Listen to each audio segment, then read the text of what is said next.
Assalamualaikum warahmatullahi wabarakatuh. Hari ini Bu Vivi akan menjelaskan lanjutan mengenai cleaning and sanitation. Cuman kali ini kita fokus ke sanitasi ya. Nah, lebih tepatnya kita akan membahas mengenai prosedur operasional standar sanitasi. Prosedur operasional standar sanitasi itu merupakan serangkaian proses yang dilakukan untuk menjaga kebersihan. Jadi apapun proses yang dilakukan untuk menjaga kebersihannya, itu pengertiannya. Nah, kenapa kok harus ada sanitasi di industri pangan terutama, karena kita kan di dunia pangan gitu ya. Terus kenapa kok harus ada sanitasi? Tujuannya adalah untuk menghilangkan kontaminasi dari makanan, mesin pengolahan makanan, dan untuk mencegah kontaminasi kembali. Jadi sebelum adanya proses pengolahan kita mencegah, dan setelah adanya proses pengolahan kita kalaupun ada kontaminasi kita mencegah kembali munculnya kontaminasi yang pernah ada gitu. Itu tujuannya. Nah, prinsip sanitasi itu sendiri adalah kebersihan. Prinsipnya hanya satu. Kenapa kok harus sanitasi? Ya, kebersihan. Nah, artinya bersih itu yang bagaimana? Bersih itu artinya tidak ada cemaran berupa cemaran fisik, cemaran kimia, dan cemaran mikrobiologi. Dulu di kelas 11, Bu Vivi sudah pernah menerangkan cemaran fisik itu seperti apa, kemudian cemaran kimia seperti apa, dan cemaran mikrobiologi itu juga seperti apa. Mudah-mudahan kalian juga masih ingat ya, jadi saya tidak perlu menjelaskan kembali. Kita lanjut aja. Nah, pada prakteknya, sanitasi itu terdiri dari 3 hal. Yang pertama, personal hygiene, cleaning atau pembersihan, dan pembuangan limbah. Harus mencakup ketiganya ini. Jadi kalau misalnya dia tidak memperhatikan pembuangan limbah, ya artinya dia belum benar-benar mempraktekkan sanitasi, karena dari sanitasi itu pasti akan ada limbah gitu. Nah, kita bahas satu persatu. Dari cleaning. Cleaning artinya apa? Pembersihan ya. Nah, cleaning itu sendiri dipengaruhi oleh waktunya, kapan, kemudian suhunya, konsentrasi larutan yang dipakai, dan perlakuan mekanis. Cleaning ini juga bisa dilakukan di dalam area proses ataupun di luar area proses. Jadi bisa dilakukan di gudang penyimpanan misalnya, juga harus di cleaning. Nah, sekarang kalau personal hygiene, ini kenapa jadi berantakan ya slide-nya di sini? Mohon maaf ya. Personal hygiene itu kalau saya gambarkan, ini ada kayak lingkaran kayak gini dari yang paling kecil dulu. Yang namanya personal itu kan individu. Jadi ini tentang kebersihan individunya, kebersihan pekerjanya, orang yang melakukan proses-proses pengolahan nanti di pabrik pangannya begitu. Dari yang paling kecil, personal hygiene itu ngapain aja? Jadi dimulai dari cuci tangan, ngebersihin badan, jangan kerja di pabrik pengolahan tapi nggak mandi berangkatnya gitu. Terus berikutnya melepas semua perhiasan. Jadi karena kamu akan bekerja di perusahaan pengolah pangan, memang tidak diperkenankan untuk pakai perhiasan, cincin misalnya. Kenapa aku nggak boleh? Karena bisa menjadi pembawa kotoran yang akhirnya akan menjadi sumber dari tumbuhnya mikroorganisme. Terus menggunakan pakaian bersih dan bersepatu, itu maksudnya. Jadi pakaiannya juga emang nggak boleh kotor, itu udah jelas ya. Terus kenapa juga harus bersepatu? Untuk menghindari lantai yang kotor, itu juga harus bersepatu. Terus untuk menghindari licin, makanya syaratnya harus bersepatu. Terus menutup rambut dengan topi, atau lebih tepatnya adalah hair cap. Jadi nggak cuma topi gaul ya, tapi hair cap yang menutupi semua rambut. Kalian udah pasti tahu lah ini standar ini. Dan yang terakhir adalah harus memakai sarung tangan. Walaupun Bu kan udah nggak pakai perhiasan, kenapa kok masih harus pakai sarung tangan? Yang namanya sanitasi itu kan mengharapkan sebersih-bersihnya. Jadi tindakan pencegahannya juga harus berlipat-lipat ganda begitu. Nah, program sanitasi industri pangan itu bukan untuk mengatasi masalah kotornya lingkungan atau pemrosesannya, Sekali lagi, bukan untuk ngatasin masalah kotornya lingkungan atau pemrosesannya, tapi untuk menghilangkan kontaminan dari makanan dan mesin pengolahan, serta mencegah terjadinya kontaminasi silang. Ini dibaca baik-baik, disimak baik-baik ya. Nah, sumber kontaminasi itu ada banyak. Ada dari bahan baku mentah, peralatan yang kontak langsung dengan makanan, air, bangunan gedung dan fasilitas pabriknya, peralatan yang menangani produk akhir. Ini bahan baku mentah. Misalnya, kalian di perusahaan pengolah daging. Nah, itu ya berarti bisa dari dagingnya sumber kontaminasi. Dagingnya kotor misalnya, dagingnya sudah mulai agak busuk sehingga ada mikroorganisme yang tumbuh, yang hidup di dalamnya. Terus yang kedua, peralatan yang kontak langsung dengan makanan. Misalnya pisaunya kotor. Kemudian sumber airnya, kalau yang ketiga sumber airnya juga tidak bersih. Itu bisa menyebabkan sumber-sumber kontaminasi ke produk pangan yang akan dibuat, begitu. Nah, tahap-tahap hygiene dan sanitasi itu ada 5 secara garis besar. Jadi ada pre-rinse atau tahap awalnya, kemudian dibersihkan, kemudian dibilas, didesinfeksi, dan yang terakhir dikeringkan. Ini kemarin sudah saya sempat singgung di pertemuan sebelumnya ya. Nah, ini dia jenis pengotoran makanan dan pembersih yang dianjurkan. Jenis pengotoran makanan itu ada 4. Ada yang berasal dari karbohidrat, lemak, protein tinggi, dan mineral. Itu adalah contohnya. Jadi kalau yang dari karbohidrat misalnya adonan tepung, itu pembersihnya harus pakai apa? Deterjen yang sifatnya adalah basa lemah. Nah, kalian di jurusan PMT udah pasti tahu dong basa lemah itu yang seperti apa. Kemudian acid deterjen yang sifatnya asam itu seperti apa. Udah harus tahu ya. Tahu, kalau belum tahu silahkan nanti komentar. Begitu juga kalau yang protein tinggi, misalnya keju, daging, kemudian ikan, itu pembersih yang dianjurkan pakai klorin alkali, begitu. Nah, ini jenis-jenis sanitizer. Jadi ada 3 secara umum: sanitizer panas, sinar UV, dan bahan kimia atau desinfektan. Sanitizer panas itu bisa apa aja sih, maksud saya apa aja yang termasuk dari sanitizer panas. Itu bisa menggunakan panas kering, bisa pakai uap panas ataupun dengan air panas. Nah, kalau air panas, perendaman alat-alat kayak pisau, kemudian bagian-bagian yang kecil, perangkat makanan, wadah-wadah yang kecil, itu biasanya dipanaskan sampai suhunya 80 derajat atau bahkan lebih tinggi.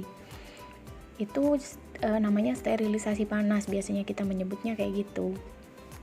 Tapi spora-spora mikroba itu masih bisa hidup lebih dari 1 jam pada air yang mendidih. Nah, cara sterilisasi ini sering digunakan untuk plate heat exchanger dan peralatan makanan yang biasanya digunakan di pelayanan makanan atau food service. Terus kalau yang uap panas ya, kalau uap panas itu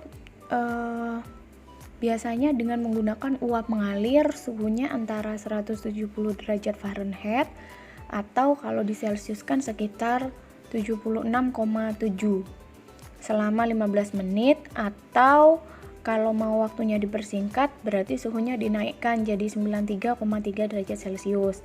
Sanitasi dengan uap ini sebenarnya nggak efektif dan mahal. Nah, biasanya penggunaan uap ini untuk permukaan yang terkontaminasi berat dan dapat menyebabkan terbentuknya gumpalan yang keras pada residu bahan organik dan menghambat penetrasi panas yang mematikan mikroba. Oke, berikutnya kita ke penjelasan sinar UV ya. Jadi sinar UV ini merupakan radiasi dengan panjang gelombang sekitar 2500 ampere. Nah, sinar UV ini sudah digunakan dalam bentuk lampu uap merkuri bertekanan rendah dan itu bisa menghancurkan mikroorganisme. Cuman Seringkali penggunaan sinar UV ini jarang sekali dipakai karena memang ada beberapa kelemahan. Misalnya kemampuan dia untuk mematikan mikroorganisme kalau pakai sinar UV ini kemampuannya itu pendek sehingga membatasi penggunaannya dalam pengolahan pangan gitu. Terus waktu kontak yang digunakan itu harus lebih dari 2 menit dan cuman mampu ngehancurin mikroba yang cuman kena sinarnya. Jadi yang nggak kena sinarnya itu ya nggak mati gitu. Jadi kita nggak benar-benar yakin akhirnya. Begitu biasanya sih sinar UV ini dipakai di industri-industri pengemasan. Nah sekarang kalau yang sanitizer menggunakan bahan kimia atau desinfektan. Banyak sekali sanitizer kimia yang tersedia untuk digunakan dalam pengolahan makanan. Nah, sanitizer itu bervariasi dalam komposisi tergantung sama kondisinya. Pada umumnya, makin pekat suatu sanitizer, kerjanya makin efektif dan makin cepat. Biasanya seperti itu. Untuk memilih sanitizer yang sesuai, perlu dimengerti sifat-sifat dari bahan sanitizer kimianya sebenarnya. Nah, kalau sanitizernya tidak mampu berpenetrasi organismenya yang ada di celah-celah, kemudian di lubang-lubang, nggak dapat dihancurin gitu.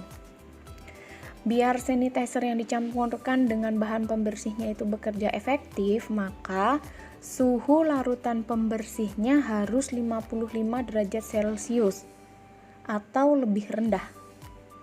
Biasanya sih begitu ya, yang saya tahu. Nah, sekarang efektivitas nggak kelihatan ya di sini, ya ampun, mohon maaf banget.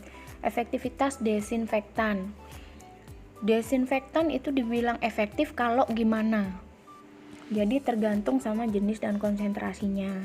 Kemudian lama kontak, suhu, pH, kebersihan alat, kesadaran air, dan incompatible agents.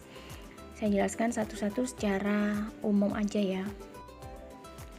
Oke, lanjut ke efektivitas desinfektan. Mohon maaf ya, di sini efektivitasnya nggak kelihatan. Jadi desinfektan itu dibilang efektif kalau memenuhi beberapa syarat sesuai dengan jenis desinfektannya sendiri. Jadi tergantung jenis sama konsentrasinya. Jenisnya apa, konsentrasinya seberapa banyak, kemudian lama kontak. Nah, kalau lama kontak ini waktu kontak minimumnya 2 menit untuk peralatan dan perlengkapan biasanya. Terus ada waktu selang 1 menit setelah kontak tersebut sebelum alat digunakan. Jadi kalau mau pakai desinfektan ke peralatan itu biasanya harus 2 menit baru bisa hampir dipastikan kalau mikroorganismenya itu mati gitu. Cuman setelah 2 menit setelah dikasih desinfektan itu, sebelum digunakan harus dikasih jeda dulu 1 menit, itu maksudnya. Nah, sekarang kalau yang suhu. Kalau suhu itu suhu optimum praktis untuk sanitasi biasanya antara 70 sampai 100 derajat Fahrenheit atau sekitar 21 sampai 38 derajat Celcius. Nah, kenaikan suhu 18 derajat Celcius itu biasanya akan mengubah efektivitasnya 2 kali lipat. Itu diingat baik-baik ya. Setiap 18 derajat Celcius itu akan mengubah efektivitasnya 2 kali lipat. Biasanya tapi ada beberapa sanitizer itu yang nggak efektif di suhu 4,4 derajat Celcius atau bahkan di bawahnya. Nah, sekarang kalau konsentrasi tadi, peningkatan konsentrasi sanitizer itu dapat meningkatkan kecepatan destruksi bakteri. Artinya biasanya makin banyak konsentrasi desinfektannya biasanya makin ampuh kayak gitu. Nah, terus sekarang kalau pH. pH ini faktor kunci dalam efisiensi sanitizer. Jadi perubahan pH yang kecil aja itu udah bisa mengubah aktivitas antimikroba di dalam sanitizer itu sendiri. Misalnya nih, senyawa klorin dan yodium itu biasanya menurunkan efektivitas dengan kenaikan pH klorin dan akan kehilangan efektivitasnya dengan cepat pada pH lebih dari 10. Dan yodium itu pada pH lebih dari 5. Mungkin agak bingung ya, intinya adalah gini kalau pH. Pokoknya perubahan pH yang kecil aja itu bisa mengubah aktivitas antimikroba dari bahan desinfektan itu sendiri. Nah, kebersihan alat. Alatnya itu harus benar-benar bersih agar diperoleh kontak yang baik antara sanitizer dengan permukaan alat. Terus senyawa hipoklorit, senyawa klorin lain, senyawa yodium, dan sanitizer lain itu dapat bereaksi dengan bahan organik dari cemaran yang belum dihilangkan dari peralatan dan menurunkan efektivitas dari sanitizer itu sendiri. Terus intinya adalah pokoknya kalau kebersihan alat itu harus benar-benar bersih alatnya gitu. Baru efektif desinfektannya. Sebelum dikasih desinfektan tuh alatnya kudu bersih gitu loh intinya. Nah, sekarang kalau kesadahan air. Air kalau terlalu sadah lebih dari 200 ppm kalsium, jangan pakai senyawa kuat kecuali bila digunakan senyawa sequestering atau chelating. Agak susah ya bahasanya. Intinya adalah kesadahan air itu biasanya berpengaruh terhadap efektivitas desinfektan. Terus yang dimaksud incompatible agents, kontaminasi klorin dan yodium dengan deterjen alkali itu bisa menurunkan efektivitas dengan cepat karena pH-nya akan naik. Begitu pengertian dari incompatible agents. Lanjut. Nah, ini mohon diingat, akan sangat tidak berguna menggunakan desinfektan pada permukaan yang masih kotor. Jadi sebelum didesinfeksi, alatnya harus sudah dibersihkan dulu. Kalian sudah tahu kan di pertemuan sebelumnya apa itu pembersihan dan apa itu sanitasi. Jadi alatnya dibersihkan dulu baru disanitasi dengan menggunakan desinfektan. Nah, prinsip desinfektan itu membunuh mikroorganisme, bukan membersihkan permukaan yang kotor. Jadi kalau tadi alatnya sudah dibersihkan, apa sudah pasti tidak ada mikroorganisme? Oh, belum tentu. Makanya dikasih desinfektan. Tapi desinfektan itu bukan untuk membersihkan permukaan yang kotor, itu maksudnya. Hanya membunuh mikroba yang tidak terlihat dengan pembersihan tadi. Terus spora mikroba bisa bertahan terhadap desinfektan. Nah, ada beberapa spora mikroba yang walaupun kadang kita kasih desinfektan dia tuh masih hidup gitu. Terus yang terakhir, permukaan yang sudah didesinfeksi itu belum tentu steril. Ya kenapa? Ya karena masih ada beberapa spora mikroba yang kadang masih bisa hidup, begitu ya. Nah, ini jenis desinfektan yang sering digunakan pada makanan. Silakan dibaca aja sendiri. Ini saya jelaskan. Saya kasih contoh di sini itu yang paling sering banyak digunakan di industri pengolahan pangan. Ada 4, ada klorin, iodospor, senyawa amonium kuartener, asam dan basa kuat. Ini masing-masing punya daya kerja tersendiri. Yang paling dianggap paling bisa membunuh itu biasanya klorin. Tapi sayangnya klorin ini biasanya korosif gitu. Korosif artinya mudah, kalau misalkan di alat-alat keseng gitu tuh mudah neyeng bahasanya kita. Begitu ya. Ini kalian baca nanti dan harus dibaca, ini kalian harus tahu tentang ini. Terus dosisnya juga masing-masing ada syaratnya sendiri. Kalau misalkan senyawanya sanitizer dari klorin, dia itu penggunaannya antara 100 sampai 250 mg aja per liter. Per liternya cuma dipakai segitu gitu. Nah, terus pertimbangan pemilihan bahan pesanitasi. Kalau misalkan, Bu, kita di pengolahan pangan roti, terus kita tuh bingung mau pakai bahan pesanitasinya itu apa sih? Nah, memang ada beberapa hal yang harus kamu pertimbangkan sebelum kamu memilih mau pakai bahan pesanitasi apa. Jadi, tipe permukaan alat atau mesin di perusahaan kamu itu kalau dikasih sanitizer A nanti kira-kira akan kayak gimana? Akan korosif kah? Tidak kah? Gitu. Bisa nyebabin karat atau enggak kayak gitu. Terus efisiensi bahan pesanitasinya, apa bisa meninggalkan noda kalau sudah dikasih, karena ada beberapa bahan pesanitasi itu yang setelah kita taruh, kita aplikasikan ternyata berbekas, berwarnanya kok agak kuning begitu. Itu harus dipertimbangkan. Jadi kamu sebelum menggunakan bahan-bahan desinfektan itu harus tahu dulu sifat-sifat dari masing-masing bahan pesanitasi tadi. Misalnya kamu mau pakai klorin, kamu harus cari tahu dulu sifatnya klorin ini seperti apa, tidak boleh digunakan untuk alat yang sebagaimana, itu kamu harus tahu.